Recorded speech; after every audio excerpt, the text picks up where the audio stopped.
Now for a lesson on what you would think is a simple subject, but most people do it wrong, thereby getting a less than desirable finished product, or at least not maximizing the potential the image might otherwise have. Now, contrast done incorrectly can ruin your image. However, contrast done correctly can make your image come to life like you never imagined. So let's have a look at this image taken from a cruise ship in the Caribbean about 1.5 years ago at sunrise. Now we're going to do a complete process of this image to show what you can do as these various functions within DxO PhotoLab work together to give you the maximum image quality we all want. So here we go. Obviously we have a very flat image, needs contrast in a bad way. But if we have a look at the histogram, let's look at how our light is distributed. We have a lot of headroom in the dark areas of the image, which when we adjust it, it's going to result in about 50% of the heavy lifting achieved on this in terms of contrast adjustment. So let's go ahead and do that. Now, here's how to not do it, okay? I've said this 1,000 times. Do not use the contrast slider. All right, let's activate the panel just to show you what happens. Contrast, over to there. Nothing, okay? That's not how to do it, okay? Now, it's obviously a little bit overexposed, not to the point that we're blowing anything out, but it definitely needs to be toned down somewhat. So the best way to do that, not with the exposure slider. Let's go ahead and have a look. Okay, that's not what you want. And we'll take that back to default. The way to do that is with the tone curve. Anytime you want to adjust contrast, always use the tone curve. You will get a much better result.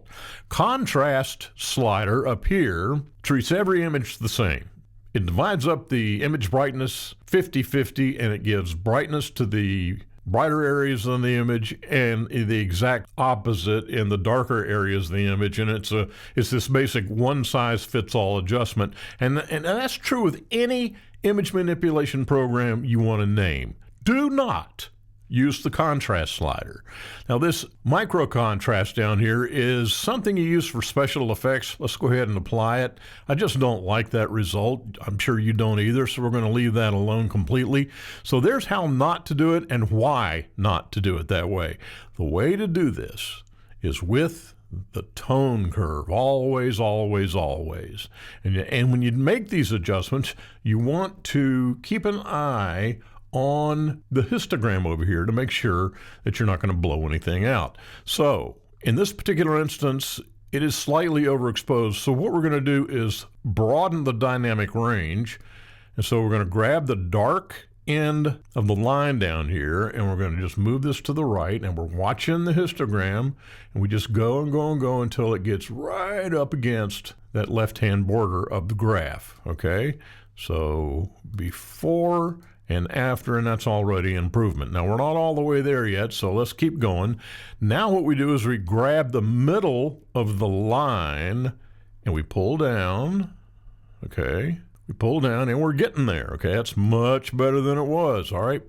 Before and after, we're getting there. Now what we're gonna do is put a little S-curve on the image, and we're gonna grab, now see this node is in the middle, so we're gonna take this distance between here and the absolute black indicator down here. We're gonna pull this down a little bit, and this is salt to taste, okay? We're gonna do this, kind of eyeball it.